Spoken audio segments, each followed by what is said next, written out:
Et c'est parti pour la ronde 3 du championnat de Belgique. Je joue un adversaire classé 1500 Elo et j'ai les blancs. Donc je commence avec D4. Mon adversaire répond D5 et je joue C4, le gambit dame, ce que je joue tout le temps. Alors, il répond avec E6, le gambit dame refusé. Je continue avec cavalier C3, je me développe, cavalier F6 et fou G5, j'instaure ce clouage. Alors, il continue avec fou B4. Je joue cavalier F3. On se développe chacun, tout à fait normal pour l'instant, et cavalier C6. Alors, cavalier C6, c'est pas très mauvais, mais c'est quand même une imprécision d'après l'ordinateur parce que ça bloque le pion C. Et en général, dans le gambit dame, on aime bien pousser le pion C en C5 ou en C6. Et en tout cas, on doit laisser, les noirs doivent laisser ce pion pouvoir bouger. Donc, mettre le cavalier en C6, en général, c'est pas très bon. Donc, je continue avec E3, je vais simplement me développer. Et là, il joue petit roc, il met son roi en sécurité. Et ici, je joue dame C2. Je joue dame C2. En général, la dame est très bien en C2. Et aussi, je ne joue pas fou D3 pour attendre avant, parce qu'ici, il n'a pas beaucoup de coups. Et en même temps, si j'aurais joué fou D3, il aurait pu prendre et finalement, j'aurais perdu un temps. Or que là, s'il prend maintenant, j'aurais pas perdu un temps. Donc, dame C2. Et là, il joue H6. Il pose une question à mon fou. Et ici, je réfléchis. Je suis devant l'échiquier. Et là, mon adversaire, en plus, il s'est levé, il est parti. Et je pense à un coup intéressant, H4. H4, ça peut paraître un peu bizarre. Je laisse mon fou en prise. Mais en fait, l'idée sur H4, c'est qu'il prenne et que je reprenne et que j'attaque son cavalier. Et qu'avec la collaboration de ma tour et ma dame, je le mets mat. Donc il devrait parer et je récupérerai son cavalier. Et donc j'ai joué H4. Mais c'est une erreur H4. Et en fait j'ai remarqué pourquoi c'était une erreur juste après l'avoir joué. Et je me suis dit, c'est un peu chaud quand même. On va voir un peu s'il va le voir.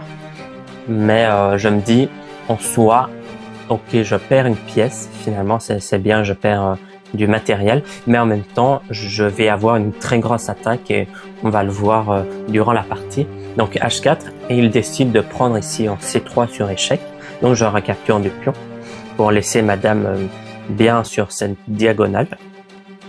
Et ici, il capture mon fou, je recapture, et cavalier E4 bloque la diagonale de ma dame, évidemment. Donc j'ai juste perdu une pièce. Mais en réalité, les noirs ont un léger avantage, mais pas beaucoup.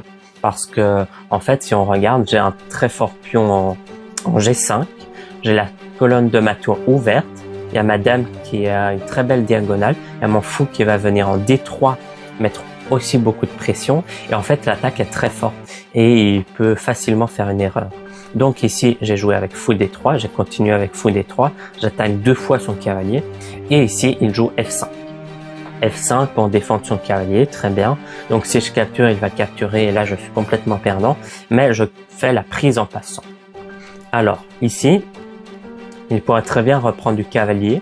Et je me disais, s'il reprend du cavalier, c'est un peu compliqué. Je peux faire fou H7 échec. Là, il peut capturer. Si je recapture, finalement, il risque de s'enfuir, je me dis. Sauf qu'ici, oui, et s'il prend du cavalier, ça m'embêtait un peu. S'il prenait du pion, je le prenais tout simplement ici, je gagnais un pion et avec ma dame et ma tour et mon cavalier, je me disais que ça allait être très bien. Et il a pris de la tour. Et c'est une gaffe parce qu'ici, en fait, je suis gagnant. Alors, pourquoi est-ce que je suis gagnant? Eh ben, je prends, il reprend et je reprends. Et ici, il a une pièce en plus, j'ai 2 pions en plus, donc il a un avantage matériel, mais son roi est très très faible. J'ai la colonne de ma tour ouverte, avec ma dame, avec mon cavalier qui pourrait venir. En fait, c'est hyper dangereux pour lui. Et ici, en fait, c'est très difficile à défendre parce que je menace dame H7 échec, par exemple roi F7, puis cavalier G5 échec, puis il bouge, puis je capture le pion. Et en fait, s'il va là, s'il retourne sur sa 8e rangée, ben j'aurai ma tour qui va gagner sa dame. Ben, si dans tout ça, son roi vient en D6, j'aurai des échecs, des trucs comme ça, et là, son roi au centre, il va se faire mater. Donc ici, il décide de jouer G6. G6 pour bloquer la diagonale de ma dame. Au début, je me disais mince, mais après, je me suis dit, bah, en soi, je joue juste Dame H4 et je vais juste bien m'infiltrer. Et bah, comment il peut empêcher mon infiltration? C'est juste hyper dangereux pour lui. Je menace échec, il pourrait aller là, je pourrais faire échec avec mon cavalier qui pourrait venir, et s'il vient là, ça va pas le faire. Et en fait, je me dis Dame H4, voilà, très bien. Et je joue Roi F7 pour essayer de se libérer. Par exemple, sur échec, il pourrait aller là, et j'aurais pas vraiment d'échec avec ma tour pour gagner sa dame. Donc, c'est un peu compliqué, mais là, je me dis Cavalier E5. Cavalier E5, très bon coup. S'il capture mon cavalier avec son cavalier, je recapture tout simplement. Sa tour est clouée parce que sinon je gagne sa dame derrière. Donc je gagne sa tour et là je serai complètement gagnant. Donc il a pas pris, il a bougé son roi. Et là je me dis, il bouge son roi. Il a toujours sa pièce en plus. Mais bon, mon attaque est tellement dévastatrice avec ma dame, ma tour et mon cavalier qu'ici, comment est-ce que je peux gagner? Eh ben, Dame G5. Dame G5, très bon coup à nouveau. Je menace de faire échec avec la tour. Et si sa tour part, bah, je pourrais échanger faire échec. Il met sa tour, puis je pourrais capturer son pion G6. Il devrait bouger, puis échec, puis ça ferait mat avec des trucs comme ça. Son roi viendrait là, puis c'est mat, voilà. Il peut pas survivre à ça et je me suis dit que là c'était vraiment fini pour lui. Une belle partie d'attaque. Et donc, qu'est-ce qu'il a joué? Il a pris mon cavalier. Alors c'est une imprécision, bien sûr, évidemment, j'ai tour échec, tour là. En plus c'est une gaffe parce que pourquoi? Bah tout simplement il a pris et j'ai capturé sa dame. Et là c'est complètement fini. Alors il a continué à jouer. Il a bougé son roi, j'ai capturé son cavalier. Il a joué C6, j'ai fait échec, il est revenu là, j'ai mis la tour pour menacer échec et mat en D8. Alors pour l'empêcher, il doit jouer fou D7, je capture.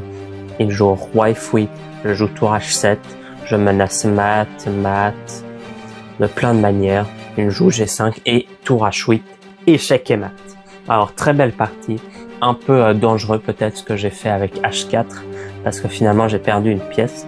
Mais en même temps, ça m'a permis d'avoir une attaque si dévastatrice que, en fait, il a pas su défendre et je l'ai maté assez sauvagement finalement ici au 26e coup, échec. Alors, si cette vidéo vous a plu, eh ben n'hésitez pas à vous abonner pour la ronde 4 demain. Ciao!